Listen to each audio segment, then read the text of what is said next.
ये स्टोरी मैंने दीप्ति पिन्नती के ट्विटर हैंडल से उठाया है। मुझे नहीं पता कि इसमें कितनी सच्चाई है, पर मुझे लगा कि इसे आप लोगों के साथ शेयर करना चाहिए।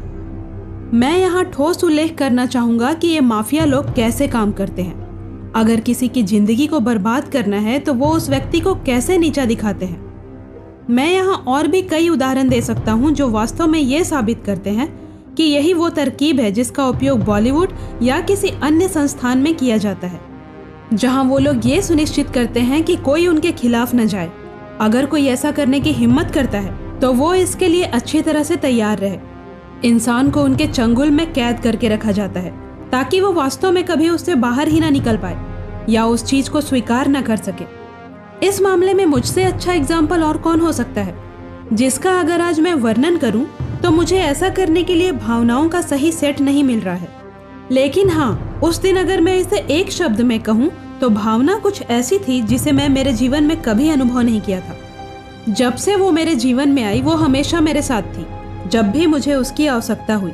लेकिन सूरज के साथ मेरी लड़ाई होने के बाद से सब कुछ बदल गया। इस महिला ने मेरे जीवन में प्रॉब्लम करना शुरू कर दिया, हमेशा मुझे प्रताड़ित करना और मेरी पीठ पीछे बहुत सारे खेल खेलने की कोशिश करना, जिसने मेरी प्रतिष्ठा को चोट पहुंचाई। लंबे समय तक मेरे साथ रहने के कारण वो ये बात जानती थी कि केवल एक ही चीज है जो मुझे नीचे गिरा सकती है, और वो है मेरे आत्मविश्वास को हिट करना। मैं सचमुच उसके पैरों पर गिर गया कि मुझे जाने दो और मुझे फिल्म हैप्पी न्यू ईयर को साइन करने दो। लेकिन वो कभी भी इस फिल्म को साइन करने में कोई इंटरेस्ट नहीं दिखा रही थी। वो सिर्फ एक ही चीज में इंटरेस्ट दिखा रही थी, और वो है मेरे जीवन में परेशानी डालने में। वो इतना नीचे गिर गई कि उसने हमारे साथ बिताए हुए निजी पलों की तस्वीरें खींची और काफी समय तक उसे मेरे खिलाफ इस्तेमाल किया। और मेरे अकेले रहने की पूरी कोशिश करने के बावजूद वो हर जगह आक्रमण करती थी। मेरे पास अपना निजी स्थान भी नहीं था।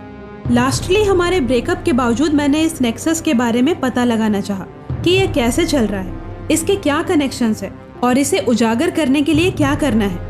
तो फिर मैंने बॉक्सिंग टीम दिल्ली ग्लैडिएटर्स के शिवा और वरुण के साथ जुड़ने का फैसला लिया। वो एकमात्र जरिया था जिससे मैं ये समझ पाता कि ये नेक्सस कैसे काम करता है, और इतने सारे लोगों पर कड़ी नजर रखने के लिए ये एक ग्रेट अपॉर्चुनिटी साबित हुआ, जिन पर मुझे हमेशा से संदेह था। और मैं अंकिता के साथ अपने निजी पलों की तस्वीरें उन सोर्सेज से प्राप्त करता था जिन्हें मैं तब तक सत्यापित भी नहीं कर पाया था, जो कि मुझे मजबूर करता था कि मैं अपनी चुप्पी बनाए रखूं, जिसके लिए आज मैं खुद को कर्ज करता हूँ। ड्रग पार्टीज, आफ्टर पार्टीज और इन सब के बाद जो कुछ भी हुआ करता था, उसमें सबसे ज्यादा तकलीफ मुझे इस बात से होती थी कि इसमें सारे top officers, politicians, influential businessman और कुछ कॉमनर्स हमेशा उपस्थित होते थे। और थोड़े से पैसे के लिए ये कॉमनर्स ड्रग्स के प्रोक्यूरमेंट और डिस्ट्रीब्यूशन जैसे काम बड़ी आसानी से करते थे।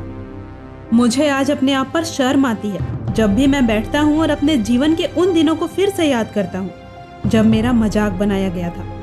लेकिन मुझे इस बात पर गर्व है कि मैं इससे लड़ पाया और मैंने अपनी अंतरात्मा को नहीं बेचा।